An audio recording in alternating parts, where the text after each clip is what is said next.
Assalamualaikum warahmatullahi wabarakatuh. Selamat siang, juga salam sejahtera bagi kita semuanya. Sebelum saya menyampaikan materi, Bapak Ibu, saya sampaikan terima kasih banyak atas keseriusan, atas kesediaan Bapak Ibu untuk bersama-sama belajar tentang membangun pertanian. Jadi kalau saya dengar lagu ini tadi, lagu yang membuat saya kadang-kadang bisa nangis ketika saya nyanyi itu. Karena apa? Untuk sampai di hari ini, untuk kita sampai di hari ini, kita betul-betul butuh banyak pikiran, banyak waktu, banyak air mata, banyak juga biaya untuk kita bisa membuat satu perubahan. Kalau boleh saya sampaikan, saat ini pelatihan yang kita buka di tahun 2023 dengan angkatan yang ketiga, ini adalah satu kita sebutnya sebagai new season. New season artinya musim yang baru. Saya harus mengubah banyak teori, saya harus merubah satu konsep untuk kita membuat orang bangga jadi petani. Kenapa hal ini kita lakukan? 30 tahun lalu Bapak Ibu, ketika bangsa kita, Indonesia ini terkenal dengan pertaniannya, itu 30 tahun lalu. Kita disebut sebagai Raja Pertanian Asia. Thailand, Vietnam, Malaysia, India, Sri Lanka, itu berguru ke Indonesia zaman itu. Itu 30 tahun yang lalu. Tetapi masa itu sudah hilang hari-hari ini. Kita justru orang tua kita, petani-petani orang tua kita, punya satu kata-kata pesan yang sangat menyakitkan. Apa pesannya orang tua ke anaknya? Kamu sekolah yang pinter supaya besok jangan jadi petani. Kenapa mereka membuat satu konsep yang seperti itu? Karena mereka sudah ketemu dengan namanya jalan buntu. Saya yakin Bapak Ibu yang datang ke sini sebagai praktisi, sebagai petani yang sudah berusaha, saya yakin sudah sampai ke level itu.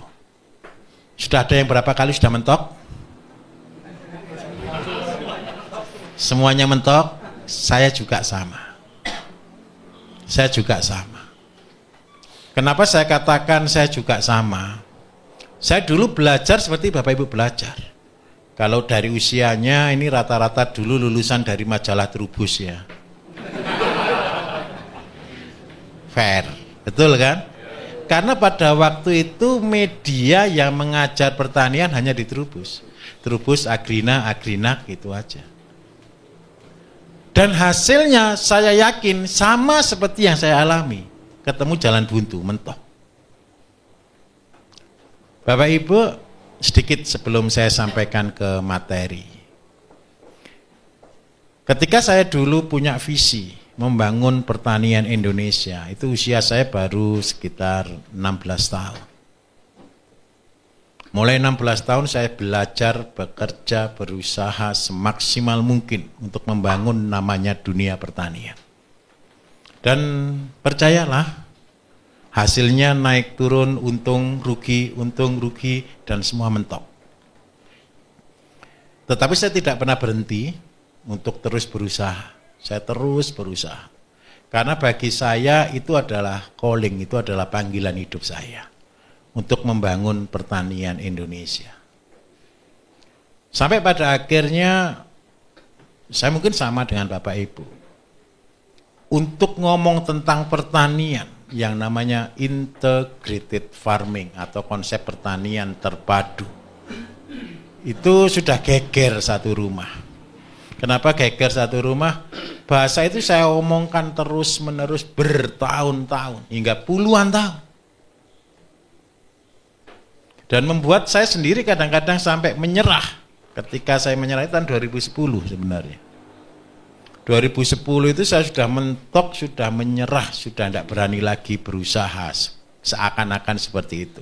Kalau orang bilang itu titik nadir, titik terendah. Kenapa kok kejadian itu muncul? Begini ceritanya. Mulai 2007 hingga 2010, pekerjaan saya setiap hari keliling Bapak Ibu. ngajari petani dari kelompok, dari desa ke desa setiap hari. Dan yang keren satu, ketika kejadian 2010, saya sudah punya kambing waktu itu, saya belum jadi orang berhasil, saya juga belum jadi orang kaya, saya belum jadi miliarder, tapi saya ngajari petani jadi miliarder. Nah, pada waktu itu saya mentok ketika terjadi wabah penyakit di Jawa Timur. Sapi tidak laku, kambing banyak yang mati, sapi juga banyak penyakit yang mati waktu itu. Sehingga apa? Orang-orang yang saya latih, mereka rugi semua. Dan punya saya sendiri 400 mati, sisa 3. Itu kayak saya itu diantemi batu, Bapak Ibu. Tahu ya maksud saya ya? Saya ngajari orang, orangnya jadi rugi, saya juga rugi sebenarnya. Kenapa? Ilmu saya waktu itu terbatas. Saya menyadari ilmu saya terbatas, saya mementingkan satu konsep. Dari sana saya berubah, hidup saya berubah ketika saya sudah mentok, ketika saya sudah tanda kutip putus asa. Kalau saya yang sudah banyak belajar, yang sudah banyak pengetahuan, sampai bilang mentok, itu sudah betul-betul mentok. Kejadian mentoknya itu gara-gara sebelum kegiatan itu saya ada acara di Balitnak Bogor, di pusat Balitnak ya, di Bogor sana, ketemu profesor-profesor. Kita diskusi panjang lebar tentang peternakan ayam, kambing, sapi, bebek, kelinci, dan pertanian. Hasil final, ketemu satu kata-kata, nothing. Tidak ada apa-apa. Hasil finalnya, kita akan rugi. Waktu itu peluncuran ayam RI1 KUB. Kita waktu itu lagi persiapan bibit untuk KUB, kita namai RI1. Dan dari analisa kita tidak ketemu untuk berhasil. Dari saya itu saya betul-betul putus asa. Profesor sudah tidak sanggup. Karena itu percayalah sampai hari ini tidak ada profesor pertanian yang menjadi penggiat pertanian, betul atau tidak? Dari sana saya mundur, saya sudah putus asa, saya bilang berarti tujuan hidup saya lagi salah ini. Bangun pertanian. Tapi di lain pihak kita tetap butuh makan. Di lain pihak anak-anak kita butuh makan. Kejadian itu mengubah Bapak Ibu, mengubah dunia pertanian dan peternakan kita. Pada zaman itu 2000 sebelum tahun 2000-an ya, orang makan ayam itu setahun paling bisa dihitung dengan jari berapa kali dia makan ayam. Betul? Tapi setelah tahun 2010 perubahan signifikan terjadi. Apa yang perubahan signifikan? Ayam kampung, ayam potong lebih murah dari tahu deh. Betul atau tidak? Coba Bapak cek setiap hari. Ketika Bapak Ibu malas makan, apa yang dilakukan? Beli ayam kan? Ayam seolah-olah sudah gantinya tahu tempe saja. Ada perubahan yang signifikan di dunia peternakan. Nah, dari sana membuat saya harus kembali berpikir. Saya betul-betul calling down, saya betul-betul membuat satu perubahan bagaimana kita mulai lagi tentang dunia pertanian dan peternakan. Dari sana akhirnya muncul komitmen-komitmen baru. Ya, saya mulai dari pupuk, saya mulai dari limbah, saya mulai dari penghasilan harian. Ini mulai saya ciptakan. Waktu itu juga masih kosong juga, masih belum pinter gitu. Baru agak ngerti itu tahun 2012. Setelah 2 tahun saya baru membuat tempat pelatihan. Tempat pelatihannya sudah jadi. Ini Pak KB ini adalah murid angkatan pertama pelatihan itu.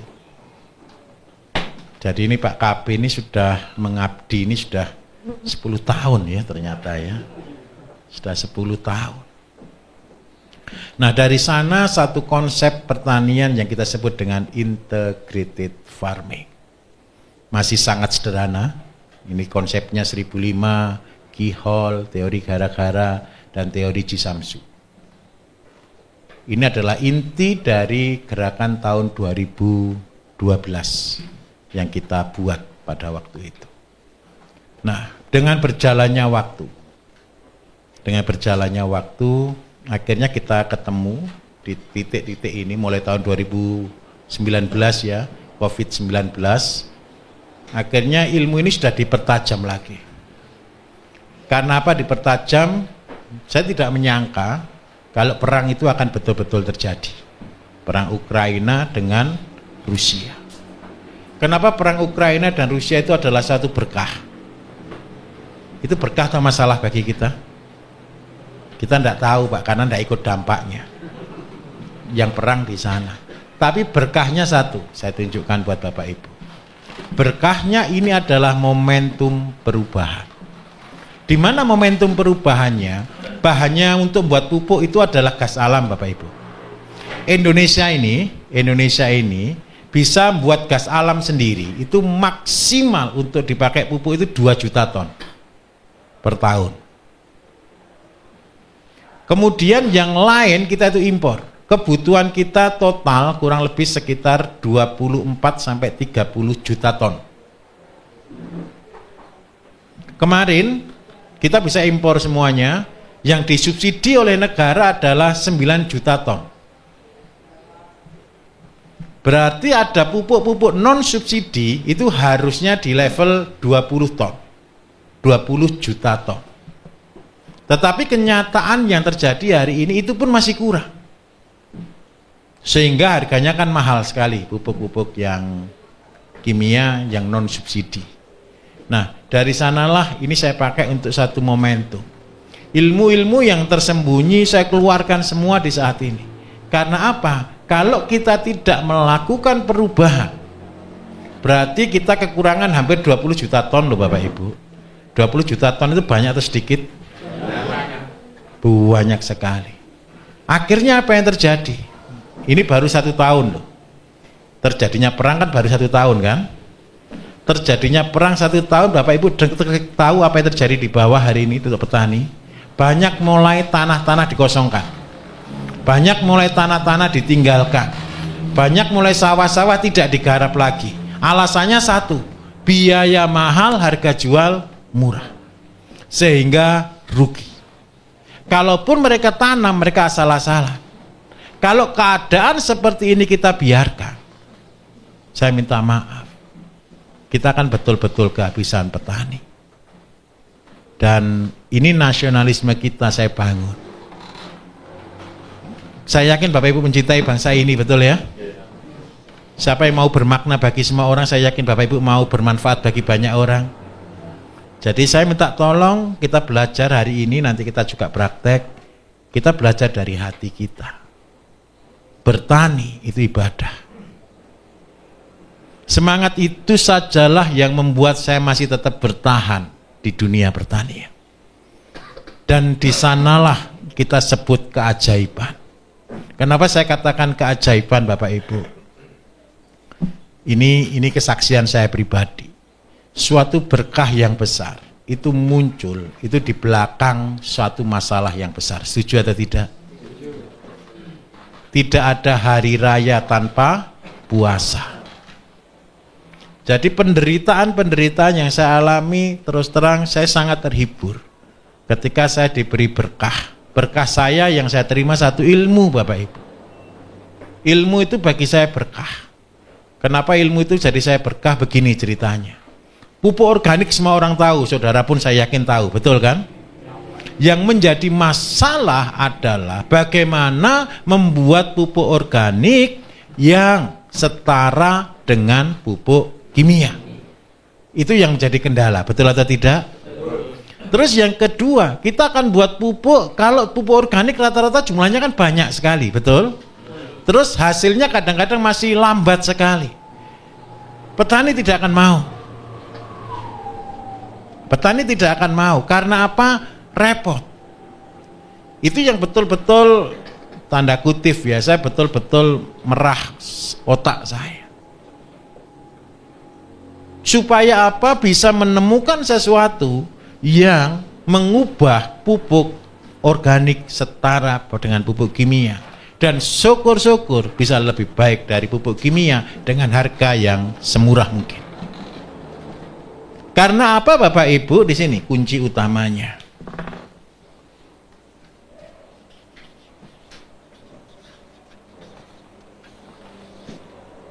mandiri. Ketika bangsa ini, petani bisa mandiri, insya Allah kita menjadi bangsa yang paling kuat. Hari-hari ini kita, petani kita tergantung.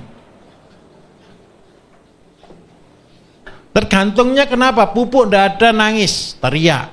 Harga murah, teriak. Penyakit banyak juga teriak. Itu anak bayi. Betul kan? Anak bayi tidak tahu lapar, tidak tahu haus, tidak tahu ngantuk, isinya cuma satu, teriak, nangis. Tetapi kalau kita orang-orang yang mandiri, ketika kita dalam kondisi tertentu, bukan teriak, tapi kita berdoa. Kita betul-betul harus ikhtiar bagaimana mengatasi suatu masalah. Goal utamanya adalah mandiri. Waktu kita tidak banyak, cuman hari ini dan besok. Karena itu saya akan jelaskan dasarnya. Semua teori di sini yang saya berikan kepada Bapak Ibu adalah dasar atau basic. Goal saya adalah Bapak Ibu bukan menjadi pencontoh, tetapi Bapak Ibu menjadi seperti saya, formulator. Jadi saya akan ajarkan dasar-dasar kenapa kita membuat pupuk seperti ini. Dasar-dasar kenapa kita harus bertani seperti ini. Tujuannya adalah Bapak Ibu bisa lebih hebat dari saya. Karena pondasinya yang saya bangun. Atasnya itu terserah sesuai dengan daerah masing-masing. Paham ya? Mandiri untuk tahap awal adalah mandiri pupuk. Kenapa mandiri pupuk itu paling penting bagi saya? Satu, kalau Bapak Ibu sudah punya pupuk, pupuknya bisa gratis, maka semua masalah seolah-olah sudah selesai. Di pupuk ini terbagi ada 7.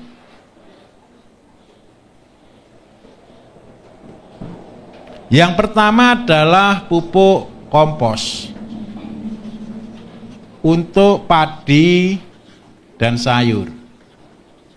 Yang kedua adalah kompos untuk horti. Kemudian yang ketiga adalah zat PT pertumbuhan dan zat PT buah. Kemudian ada insek, ada fungi, dan KCL. Kita akan belajar di 7 fokus ini untuk pupuknya. Jadi kita nanti akan praktek, tidak tahu selesai berapa yang kita buat hari ini. Kalau tidak selesai besok masih ada waktu, kita juga praktek. Kemudian yang kedua, tadi Pak Kapis sudah nyinggung tentang pertanian 1005 ya. Pertanian 1005 itu adalah basic, pondasi awal. Apa sih petani tidak bisa dijadikan satu pekerjaan yang pasti? Karena petani tidak punya gaji. Betul atau tidak? Kita bertani itu selalu andalannya satu. Coba bayangkan, kalau cara tradisional, kita tanam padi Bapak Ibu. Lahan hari ini, kepemilikan lahan itu rata-rata di antara, anggap aja 1/7 sampai 1/4 hektar.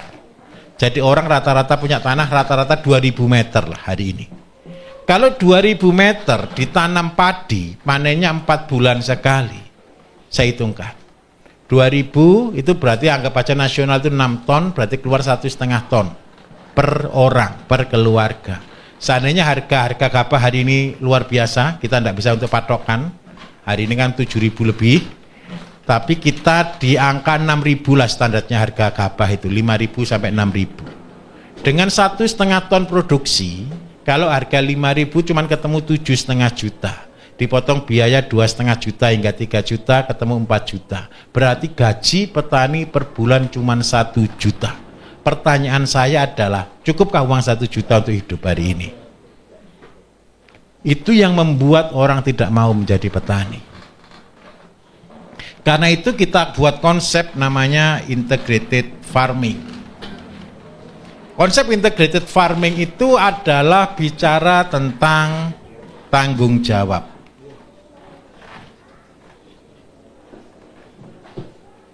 Apa yang dimaksud dengan tanggung jawab? Bertani itu adalah tanggung jawab, Bapak Ibu. Bertanggung jawab tentang apa? Bertanggung jawab tentang apapun yang kita terima, nikmat apapun yang kita terima, berkah apapun yang kita terima, itu adalah tanggung jawab kita. Saya menjadi petani, saya mulai dari sini. Dari pertama tanggung jawab itu saya mulai mengumpulkan LRT. Ini saya senang, kemarin sudah banyak yang cerita, mulai kumpulkan limbah, mulai kumpulkan air cucian, beras. Itu sebagai wujud dari tanggung jawab. Kenapa kok begitu? Tampung semua limbah rumah tangga dan olah ini menjadi berkah. Berkahnya apa? Ini keluar POC dan keluar pakan. Nah, untuk mewujudkan ilmu Bapak Ibu, ini dimulai dengan konsep namanya keyhole. Itu gambarnya yang di tengah. Keyhole. Keyhole itu adalah kebun percobaan terkecil keluarga. Bapak Ibu tahu enggak kalau pupuknya Bapak Ibu bagus atau tidak? Kalau cuman buat saja. Tahu atau tidak? Enggak tahu. Supaya tahu pupuk itu bagus atau tidak, bagaimana caranya? Harus diaplikasikan. Harus punya kebun percobaan. Siapa yang betul-betul kepengen jadi miliarder di sini, dan saya minta tolong betul. Bapak Ibu harus jadi orang sukses. Jadi orang kaya semuanya. Jadi miliarder semuanya. Kenapa saya butuh Bapak Ibu jadi miliarder? Saya senang kata-katanya Tukul Arwana. Ketika Tukul Arwana itu masih miskin Bapak Ibu, dia ngomong apa saja nggak didengar orang. Ngomong yang benar nggak didengar orang. Tetapi ketika dia sudah jadi orang kaya, dia bohongi orang, orangnya percaya. Betul atau tidak? Kalau Bapak Ibu nanti jadi orang-orang sukses, jadi miliarder-miliarder di tiap-tiap daerah, saya berharap cuma satu. Petani akhirnya melihat dan percaya. Percayanya bukan karena orang kaya lama. Percayanya merangkak dari bawah untuk menjadi orang sukses. Sehingga orang bisa lihat. Ini yang saya ajarkan bukan yang aneh Bapak Ibu. Semua sederhana. Saya ulangi, semua sederhana. Saya hafal menjelaskan karena apa? Karena ini pekerjaan saya berulang-ulang kali. Ini bukan cerita, ini pekerjaan saya. Dan ini hobi saya. Jadi dari tanggung jawab ini saja Bapak Ibu. Percayalah. Kunci sukses cuma di sini. Banyak orang berkata begini, loh Pak, itu loh enggak cukup untuk beli sepeda motor aja enggak cukup, beli mobil aja enggak cukup. Bukan masalah apanya yang kita beli dari yang kecil ini. Bapak Ibu kalau tahu pohon jati, kalau tahu benihnya, bisa enggak benih jati satu itu kita gunakan untuk bangun rumah? Siapa bisa menggunakan benih jati yang segini untuk bangun rumah? Tapi ketika benih ini kita tanam, kita menyiram, kita merawat, kita tambah dengan waktu, satu pohon yang besar bisa untuk bangun rumah Bapak Ibu. Setuju enggak kira-kira? Ini benih. Apa yang kita rubah di sini? Perubahan paradigma kita. Banyak orang hari-hari ini berpikir berbisnis itu adalah instan. Bohong. Tidak ada. Orang yang dapat uangnya cepat, hilangnya pasti cepat. Saya yang paling saya takutkan ketika mengajari orang dan orangnya menjadi sukses adalah satu. Orang Indonesia ini kalau miskin paling kuat. Fair. Kuat miskin. Tangguh ketika dia miskin. Tetapi ketika kaya sedikit saja sudah aneh-aneh. Jadi orang Indonesia ternyata kuat miskin, tidak kuat kaya. Kita cek sama-sama. Daerah mana kemarin yang dapat pembebasan tanah besar-besaran itu? Sampai satu kampung beli mobil, betul? Setelah beli mobil semua tidak bisa beli bensin Bapak Ibu. Paham atau tidak? Tanahnya sudah dijual, uangnya dibelikan mobil, merasa bahwa uangnya tidak pernah habis, dipakai bisnis-bisnis yang mereka tidak tahu, dan hasilnya adalah song. Saya takutkan adalah ketika sudah pernah kaya, yang berubah adalah gaya hidup. Paham maksud saya? Ketika gaya hidup sudah berubah, pas rezekinya ndak ada, itu sakitnya luar biasa. Karena itu saya pesan di awal, kalau Bapak Ibu nanti berhasil, jangan pernah merubah karakter kita.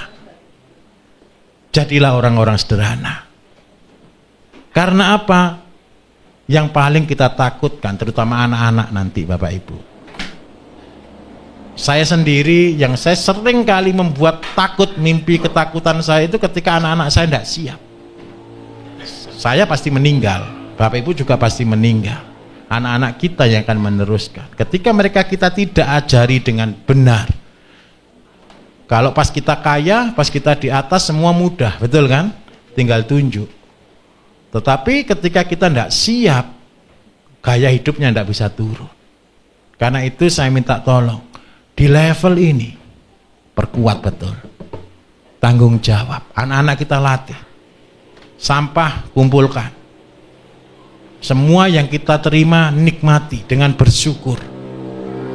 Tujuannya apa?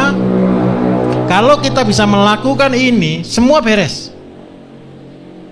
Semua beres. Untuk menjadi orang sukses cuma butuh waktu 2-3 tahun saja. Kalau cuma kepingin gaji dengan sama dengan gaji pegawai negeri, kalau di YouTube dituliskan kalau kepingin gaji dengan setara gajinya bupati, itu cuma butuh waktu 60 hari kok. Halo? Ini cuma butuh waktu 40 sampai 60 hari saja. Kalau cuma kepingin gaji sama dengan bupati, fair, kita fair. Apakah kerja keras? Ya wajib toh. Bapak Ibu saya tanya, bupati itu kerja keras atau tidak? Meeting itu sampai jam 3 pagi Bapak Ibu, jam 7 harus masuk kantor lagi. Siapa bilang jadi pejabat itu tidak kerja keras? Capeknya minta ampun.